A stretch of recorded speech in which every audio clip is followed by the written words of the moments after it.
আসসালামু আলাইকুম বিয়াসলাম মোল্লা বয়েসের পক্ষ থেকে আবারও স্বাগত জানাচ্ছি। আমি গত কয়েকদিন আগে ব্রিটেনে ডিম কেনার আগে আহ, লাল চিহ্ন লাল সিংহ চিহ্ন দেখে ক্রয়ের উপর একটি আপডেট দিয়েছিলাম। কারণ এই সিংহ চিহ্ন না থাকলে এটি বুঝতে হবে এটি ব্রিটেনের উৎপাদিত ডিম নয়, এবং এই সমস্ত ডিমের মুরগিকে বিশেষ এক ধরনের ইনজেকশন দেওয়া হয় যাটি সালমোনেলা রোগ থেকে প্রতিরোধ ক্ষমতা তাদের বৃদ্ধি করার জন্য। আজকে আরেকটি রিপোর্ট এসেছে, যেটি বিবিসিতে এসেছে, খুব বড় করে ফলো করে, যে এই রোগে অর্থাৎ ডিম সংক্রান্ত রোগে ব্রিটেনে একজনের মৃত্যু হয়েছে এবং আরও শতাধিক ব্যক্তিকে হাসপাতালে ভর্তি হতে হয়েছে।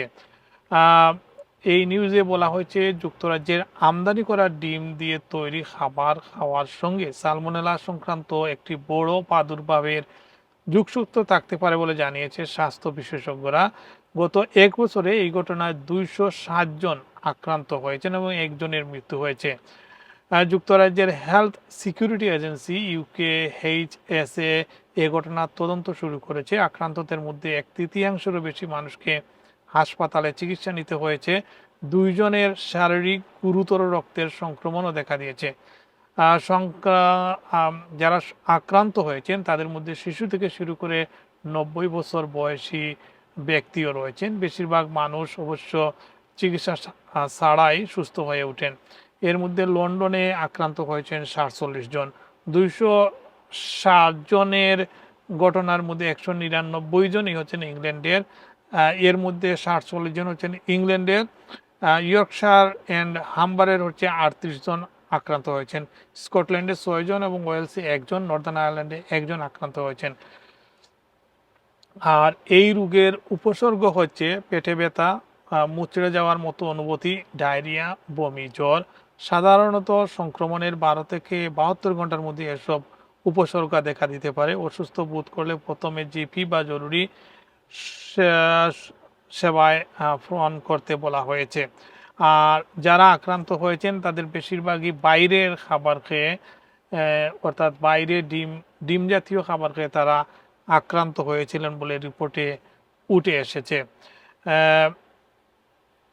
শিশু ও গর্ভবতী নারী যারা আছেন তাদের জন্য বিশেষ সতর্কতা জারি করে সরকার বলছে যে ফুড স্ট্যান্ডার্ড এজেন্সি জানাচ্ছে যে ডিম ভালোভাবে রান্না করা এবং স্বাস্থ্যসম্মত সংরক্ষণ ব্যবস্থাপনা করা হলে সাধারণত খাদ্য নিরাপত্তা ঝুঁকি থাকে না। তবে শিশু, ছোট বাচ্চা, গর্ভবতী নারী ও বয়স্কদের জন্য ব্রিটিশ লায়ন মার্কা যুক্ত লেইড ইন ব্রিটেন স্কিমের আওতায় ডিম ছাড়া কাঁচা বা আদা সেদ্ধ ডিম না খাওয়ার পরামর্শ দেওয়া হয়েছে। লায়ন চিহ্নিত যদি না থাকে তাহলে আপনি সেটি খাঁচা বা আদা সিদ্ধ অবস্থায় খাবেন না, খেলে পুরো সিদ্ধ অবস্থায় খেতে হবে। ডিম ও ডিমের খোসা বা ডিমের প্যাকেটে ধরার পর সাবান ও পানি দিয়ে ভালোভাবে হাত ধোয়ার পরামর্শ দেওয়া হয়েছে। বিশেষজ্ঞরা আশঙ্কা করছেন যে আক্রান্তদের প্রকৃত সংখ্যা আরও বেশি হতে পারে, কারণ কিছু মানুষ অসুস্থ হলেও চিকিৎসা বা কর্তৃপক্ষের কাছে তা না জানিয়েও থাকতে পারেন। আর আমি গতদিন যেটি বলেছিলাম যে এই চিহ্নিত ডিম ব্রিটেনের মোট উৎপাদিত ডিমের 90% কাভার করে থাকে। মাত্র 10% ডিম বাইরে থেকে কিনা আনা হয়। আর এই ডিমগুলা যেগুলা লায়ন চিহ্নিত সেগুলা আপনার সেন্সবারি, আজদা, আলডি সহ বড় বড় সুপার মার্কেটে এগুলা পাওয়া যাবে। আর আপনার কর্নার শপে সাধারণত কম দামে এই চিহ্ন ছাড়া ডিমগুলা পাওয়া যায়। তবে আপনাদের যদি কারো এই ধরনের রোগ থাকে আপনারা সতর্ক হয়ে সেটি খাবেন। আবার কিনলেও এখানে বলা হয়েছে ভালো করে সিদ্ধ করে আপনারা খাবেন।